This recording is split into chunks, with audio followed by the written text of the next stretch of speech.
Hello mga listeners! Bago kayo magsimulang makinig sa kwento, sana ay huwag ninyong skip ang mga ads. Malaking tulong po ito sa amin upang maipagpatuloy namin ang paggawa ng mga kwentong maibabahagi sa inyo. Maraming salamat sa inyong suporta. At sana ay mag-enjoy kayo sa pakikinig. Happy listening!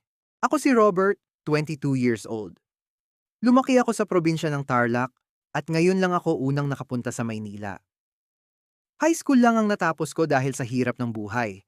Kaya hindi na ako nakapag-college. Dahil doon, karamihan sa mga trabahong napapasukan ko ay mababa lang ang sahod. Apat kaming magkakapatid at ako ang bunso. Lahat ng mga kapatid ko ay may asawa na at sarili ng pamilya sa probinsya. Buhay pa ang mama at papa ko pero matanda na sila.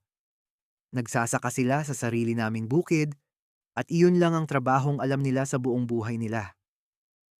Sa totoo lang, mataas ang mga pangarap ko sa buhay. Gusto kong maging financially stable, magkaroon ng sariling bahay, sariling sasakyan, at sariling negosyo. Gusto kong maging successful para kahit papaano, may isang tao sa pamilya namin na makakaahon at makakaputol sa cycle ng kahirapan. Minsan, nadidismaya ako sa mga kapatid kong mas nakatatanda sa akin dahil mas pinili nilang mag-asawa agad kaysa magsumikap at ayusin muna ang mga buhay nila. Ayokong matulad sa kanila. Ayoko ring matulad sa mga magulang ko na buong buhay na nagsikap pero nanatiling hirap sa buhay. Gusto ko ring maranasan ng guminhawa ang buhay. Gusto kong makapag-travel, makapag-party, at makatikim ng iba't ibang masasarap na pagkain. Gusto kong maranasan yung buhay na hindi puro problema, utang, at pagod ang iniisip araw-araw. Gusto kong dumating sa punto na kaya ko nang bilhin yung mga bagay na dati tinitingnan ko lang. Yung hindi ko na kailangang mag-alala sa gastos o magbilang ng bawat piso bago bumili ng gusto ko. Gusto kong maranasan yung may peace of mind, yung hindi ako natatakot sa future dahil alam kong stable na ako. Pangarap kong makapagbigay ng magandang buhay sa mga magulang ko habang malakas pa sila. Gusto kong maiparanas sa kanila yung buhay na hindi na kailangan magbanat ng buto sa bukid araw-araw para lang may makain. Gusto kong makabawi sa lahat ng sakripisyo nila para sa amin. Ayokong habang buhay na ganito lang. Ayokong tanggapin na hanggang dito na lang ako dahil mahirap kami. Naniniwala ako na may mas malaking bagay na naghihintay para sa akin. Kaya kahit mahirap, patuloy pa rin akong lumalaban at nangangarap. Nandito ako ngayon sa Maynila at naghahanap ng maayos na trabaho. May pera ako na 20,000 pesos. Ipon ko ito sa loob ng halos 2 taon. Iyon lang ang puhunan ko para subukang baguhin ang buhay ko. Lumuwas ako rito sa Manila nang walang kasiguraduhan kung ano ang mangyayari sa akin. Pero alam kong kailangan kong sumugal para maabot yung buhay na pinapangarap ko. Nagrent ako ng bed space na nagkakahalaga ng 2,500, 1 month advance at 1 month deposit.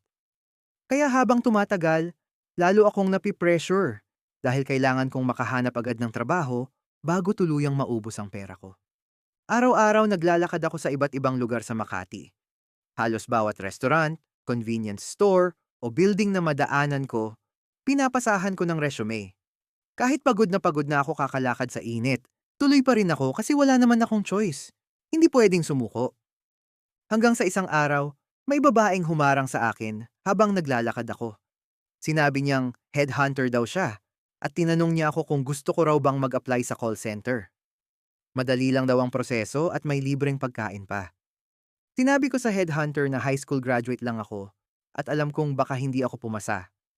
Nahihiya pa nga akong mag-apply. Pero ngumiti lang siya at sinabi sa akin na okay lang daw iyon. Tumatanggap naman daw sila kahit high school graduate basta marunong makinig, willing matuto, at may potensyal. Hindi ko alam kung pampalubag-loob lang ba niya iyon o totoo talaga. Pero kahit papaano, nabigyan ako ng konting pag-asa. Sa unang pagkakataon, simula nang dumating ako sa Maynila, parang may naniwala sa kakayahan ko kahit hindi pa niya ako lubos na kilala. Sa totoo lang, alam kong maliit lang ang chance na makapasa ako sa call center dahil hindi naman ako ganoon kagaling mag-English. Pero dahil gutom na rin ako at gusto ko ring subukan ang pagkakataon, sumama na lang ako sa babaeng headhunter. Total, wala naman mawawala sa akin noon. May ginawa sa akin na initial interview, yung parang pinaka-boss ng mga headhunter. At surprisingly, nakapasa ako. Sobrang natuwa ako noon kasi akala ko iyon na agad yung trabaho. Pakiramdam ko, baka ito na yung opportunity na hinihintay ko simula nang lumuwas ako ng Maynila. Pero hindi pa pala doon natatapos ang proseso. Pagkatapos kong makapasa sa initial interview, sinabi nila na i-endorse pa raw nila ako sa partner company nilang call center. Pagkatapos noon, pinasakay nila ako sa isang van kasama yung iba pang applicants. Doon ako biglang kinabahan.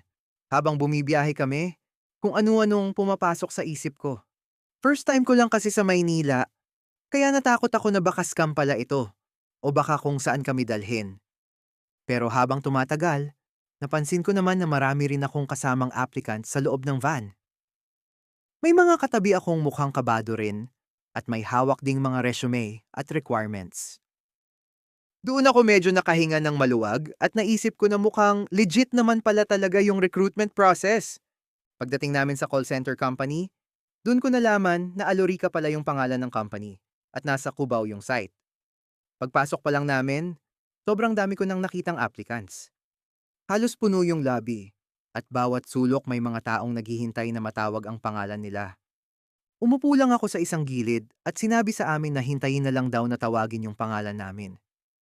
Habang naghihintay, may katabi akong babae na nakakwentuhan ko. Doon ko nalaman na high school graduate lang din siya, pero may 2 taon na siyang experience sa call center. Nagulat ako kasi akala ko dati kailangan college graduate at sobrang galing mag-English para makapasok sa ganung trabaho. Habang nag-uusap kami, nagbigay siya sa akin ng tips kung paano sumagot sa interview at sinabi rin niya yung mga possible na itanong ng interviewer. Dahil sa kanya, kahit papaano nagkaroon ako ng pag-asa. Parang gumaan yung pakiramdam ko nung nalaman kong may katulad ko rin na high school graduate pero nakapasok at nagtagal sa industriya. Nung tinawag na ako para sa first round ng interview, sobrang kabado talaga ako.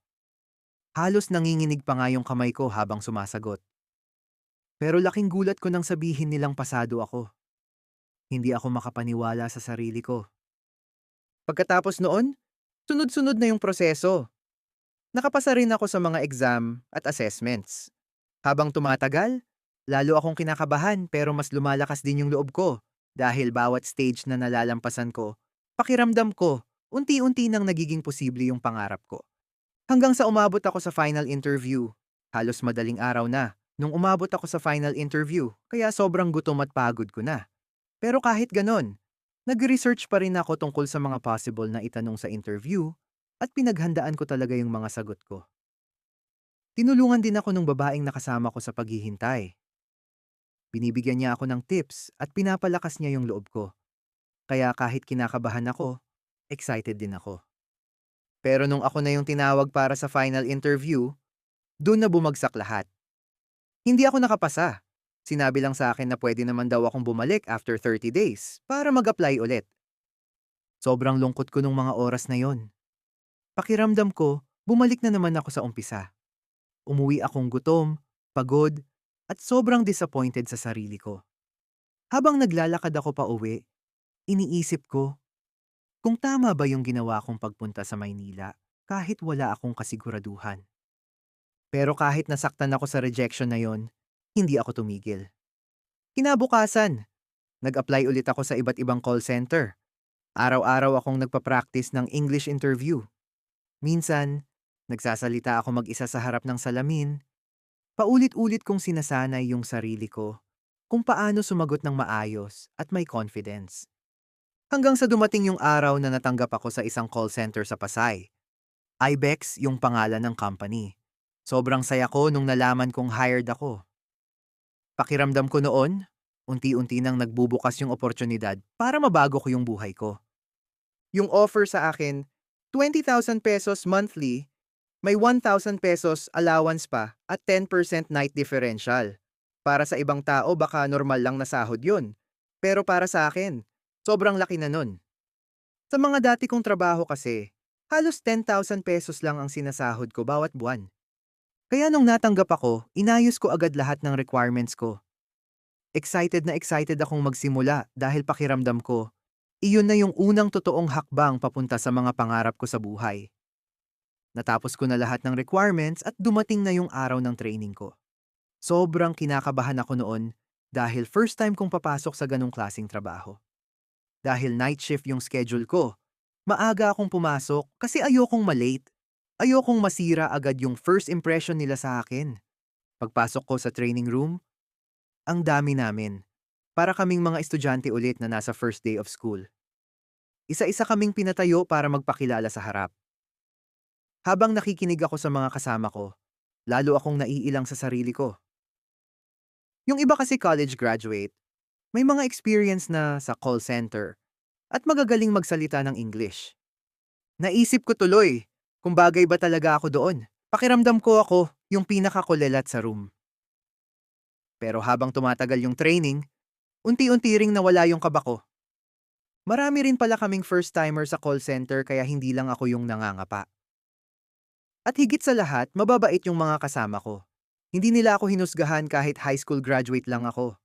Kapag may hindi ako maintindihan, tinutulungan nila ako at tinuturuan pa nila kung paano gawin yung mga tasks at kung paano sumagot ng maayos sa calls. Napaka-welcoming ng environment kaya kahit nahihirapan ako minsan, ginaganahan pa rin akong pumasok araw-araw. Pati yung trainer namin, sobrang bait din. Hindi siya yung tipo ng trainer na nananakot o nang mamaliit. Lagi niya akong ine-encourage at sinabi pa niya sa akin na gagawin niya ang lahat para ma-endorse ako sa production.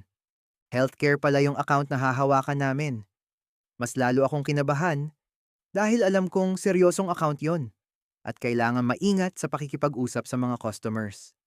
Pero kahit natatakot ako, sinabi ko sa sarili ko na kailangan kong kayanin kasi ito na yung pagkakataong matagal kong hinihintay.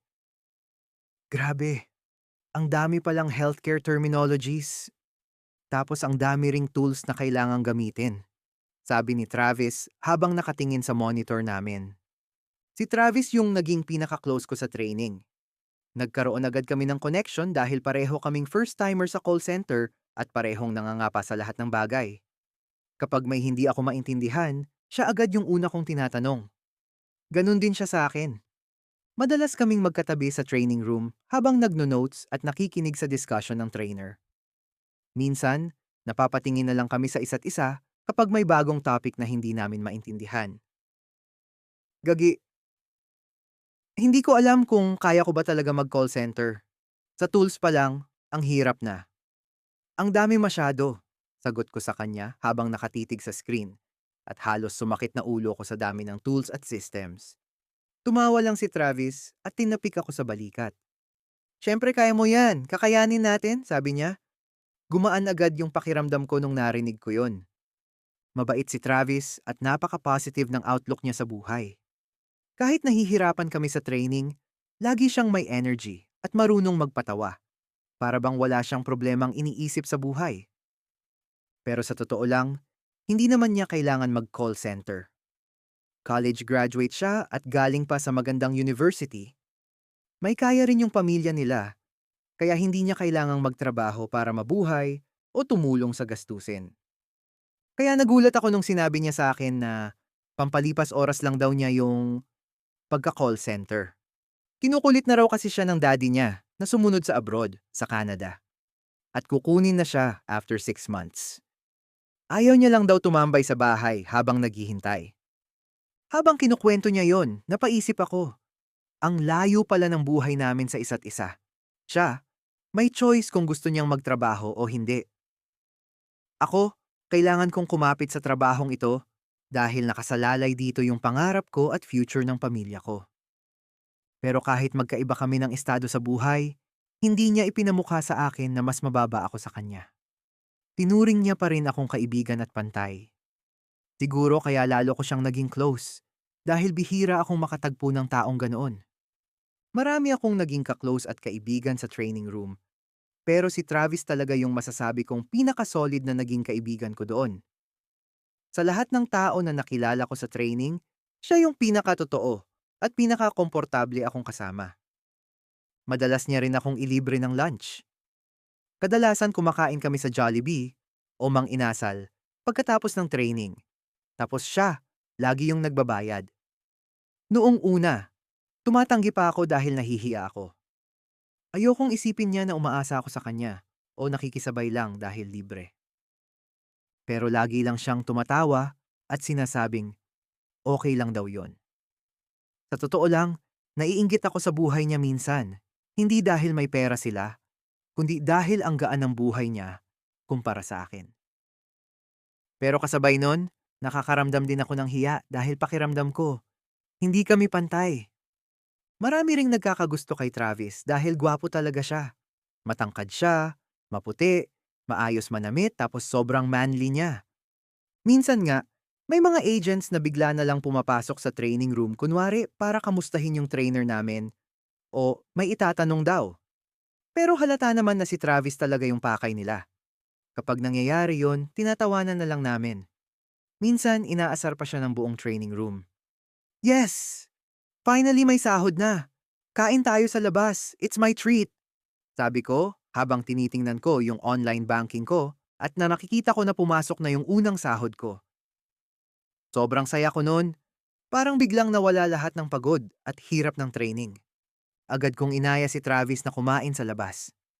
Gusto ko sana kahit papaano makabawi sa lahat ng mga beses na siya yung nanlibre sa akin. Parang maliit na thank you ko sa kanya dahil sa tulong at support niya habang nagsisimula ako. Nung una, ayaw pa niya, pero pumayag din siya. Sige na nga, libre mo na ako, sagot niya. Pumunta kami ni Travis sa mall, tapos kumain kami ng ramen. Habang kumakain, ang dami naming napag-usapan.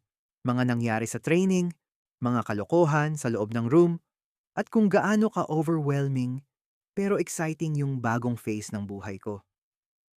After namin kumain, bumili naman ako ng milk tea, tapos tumambay kami sa seaside ng Mall of Asia. Nakaupo lang kami sa batuhan habang nagkwekwentuhan, nakatingin sa dagat at sa ilaw ng paligid. To be honest, ayaw kong mag-abroad. Ayaw kong sumunod kay Papa sa Canada. Pero iniisip ko rin kasi, parang wala akong future dito sa Pilipinas. Ang bagal ng progress kahit anong sipag mo. Sabi ni Travis habang nakatingin lang sa dagat at iniikot yung baso ng milk tea niya. I feel you. Ako nga na high school graduate lang. Sobrang ramdam ko yung hirap. Ang dami ko nang sinubukan na pasukin na trabaho pero walang gustong kumuha sa akin dahil high school graduate lang ako. Minsan kahit alam mong kaya mo naman magtrabaho, parang hinuhusgahan ka agad dahil lang sa natapos mo. Ang swerte ko na nga siguro dahil nakapasok ako sa call center. Kaya ginagawa ko talaga lahat para hindi masayang yung opportunity na to. Sana magtuloy-tuloy na. Sana ito na yung simula ng pagbabago ng buhay ko. Sagot ko. Tahimik lang si Travis habang nakikinig sa akin. Tapos tumango siya. Parang naiintindihan niya lahat ng bigat na dala ko kahit hindi ko na kailangan pang sabihin ng diretso. Madilim na nung mga oras na yon, pero nandun pa rin kami ni Travis sa seaside, nakatambay lang habang pinapanood yung ilaw ng syudad at yung tahimik na alon sa dagat. Paminsan-minsan may dumadaan na tao, pero mas lamang yung katahimikan sa pagitan naming dalawa. Habang nagkwekwentuhan kami, nagulat ako nang bigla niyang ipinatong yung ulo niya sa balikat ko. Nanigas ako sandali at hindi agad nakagalaw. Ramdam ko yung init ng katawan niya at yung biglang pagbilis ng tibok ng puso ko. Hindi ko alam kung anong dapat kong maramdaman o sabihin sa mga oras na yon. Pero si Travis, parang normal lang sa kanya. Nakapikit lang siya habang nakasandal sa balikat ko. Parang komportable at payapa lang siya sa moment na yon. Habang tahimik kaming dalawa at nakatingin lang sa dagat, bigla siyang nagsalita sa mahina at seryosong boses pero nakapatong pa rin yung ulo niya sa balikat ko. Alam mo, masaya ako at nakilala kita. Hindi ko maintindihan pero I feel like I'm at home when I'm with you. Sabi niya. Parang biglang tumigil yung mundo ko nung narinig ko yun. Hindi ko alam kung anong isasagot ko. Ramdam ko yung init sa dibdib ko at yung kaba na unti-unting umaakyat habang paulit-ulit tumatakbo sa isip ko yung sinabi niya. Sa buong buhay ko, sanay akong maramdaman na ako yung laging hindi napapansin, yung laging kailangang lumaban mag-isa. Kaya hearing those words from someone like Travis, ibang tama siya sa puso ko. Masaya rin ako kapag kasama kita. Mahina akong sagot habang nakatingin pa rin sa dagat. Pagkasabi ko nun, parang ako mismo nagulat sa lumabas sa bibig ko. Hindi ko alam kung bakit ko yun nasabi. Kusang lumabas yung mga salita na parang matagal ko nang gustong aminin kahit hindi ko pa maintindihan sa sarili ko. Napatingin si Travis sa akin at ngumiti lang siya. Yung klaseng ngiti na tahimik, pero parang may ibig sabihin. Bigla tuloy akong nailang at umiwas ng tingin. Ramdam ko yung kaba at yung bilis ng tibok ng puso ko. Normal lang ba to? Yung nagsasabihan kami ni Travis ng mga nararamdaman namin kahit pareho kaming lalaki? Hindi ko maintindihan kung bakit sobrang komportable ako sa kanya. Parang ang dali niyang kausap at pakiramdam ko safe ako kapag kasama ko siya. Pagkatapos ng gabing yon, mas lalo kaming naging close ni Travis. Parang mas naging natural na yung samahan namin pagkatapos naming maging open sa isa't isa tungkol sa mga nararamdaman at struggles namin sa buhay. Mas madalas na kaming magkasama sa training, lunch break, uwian, at kahit simpleng tambay pagkatapos ng shift. Habang tumatagal, parang nasasanay na akong nandyan siya palagi sa tabi ko. At sa totoo lang, hinahanap-hanap ko na rin yung presence niya araw-araw. Hanggang sa dumating yung huling araw ng training namin. Natapos din namin lahat ng exams, mock calls, at evaluations. Sobrang saya ko nung nalaman kong officially endorsed na kami sa production. Pakiramdam ko, unti-unti ko nang naaabot yung pangarap kong magkaroon ng stable na trabaho at mas maayos na buhay. Pagkatapos noon, isa-isa na kaming dinistribute sa iba't ibang team leaders at production teams. Kinabahan ako kasi iniisip ko na baka magkahiwalay kami ni Travis. Sanay, na kasi akong kasama siya sa lahat ng bagay simula training. Pero laking tuwa ko nung nalaman kong magka-team pa rin pala kami. Para akong nabunutan ng tinik sa dibdib nung marinig ko yung pangalan namin na magkasama sa iisang team. Nung dumating yung araw na kailangan ko nang mag-take ng first real call ko, halos maiyak ako sa kaba. Nanginginig pa yung kamay ko habang suot yung headset at nakatingin sa monitor. Pakiramdam ko noon, lahat ng inaral namin sa training, biglang nawala sa utak ko. Yung first customer na nakausap ko, umabot ng halos 2 oras bago ko na-resolve yung concern niya. Paulit-ulit akong nagtatanong sa support at sa mga ka-team ko dahil natatakot akong magkamali. Sobrang draining nung call na yon. Pero nung natapos ko siya, ibang klaseng relief yung naramdaman ko. Doon ko unang naramdaman na baka kaya ko nga talaga mag-call center. Baka may place din pala ako sa trabahong dati akala ko hindi para sa akin. Habang tumatagal, nasanay na lang ako makipag-usap sa customers araw-araw. Unti-unti akong naging confident sa pagsasalita at sa paggamit ng English. Hindi na ako gaanong nauutal o natatakot kapag may kausap na customer. Hanggang sa isang araw, bigla ko na lang na-realize na magaling na pala akong mag-English. Yung bagay na dati sobrang kinatatakutan ko, naging normal na parte na lang ng araw-araw kong buhay. At sa unang pagkakataon, proud ako sa sarili ko dahil napatunayan kong mali yung mga taong nagsabing, wala akong mararating dahil high school graduate lang ako. Isang araw napansin ko na hindi pumasok si Travis. Noong una, akala ko late lang siya o baka absent dahil may sakit. Pero umabot na ng 1 linggo, hindi pa rin siya pumapasok. Hanggang sa kinausap ko yung team leader namin para tanungin kung nasaan siya. Doon ko nalaman na nag-resign na raw si Travis. Parang biglang tumigil yung utak ko nung marinig ko yon. Hindi ako makapaniwala. Grabe yung naramdaman ko nung mga oras na yon. Halo-halong inis, galit at lungkot. Hindi ko maintindihan kung bakit hindi man lang siya nagsabi sa akin. Kahit isang message man lang sana o simpleng paalam, buong shift, wala ako sa sarili ko. Kahit may kausap akong customers, lutang ako. Paulit-ulit kong chine-check yung phone ko, umaasang magre-reply siya o magpaparamdam kahit paano. Hanggang sa naka-receive ako ng text kay Travis.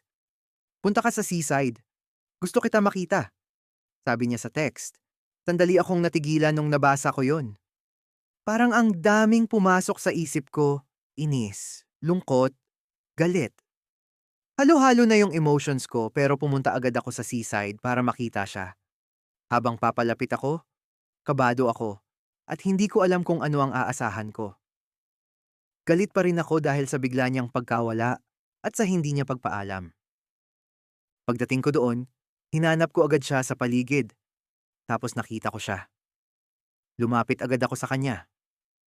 Pagdating ko doon, hinanap ko agad siya sa paligid, tapos nakita ko siya. Lumapit agad ako sa kanya. Ang gago mo. Bakit hindi ka nagpaalam sa akin?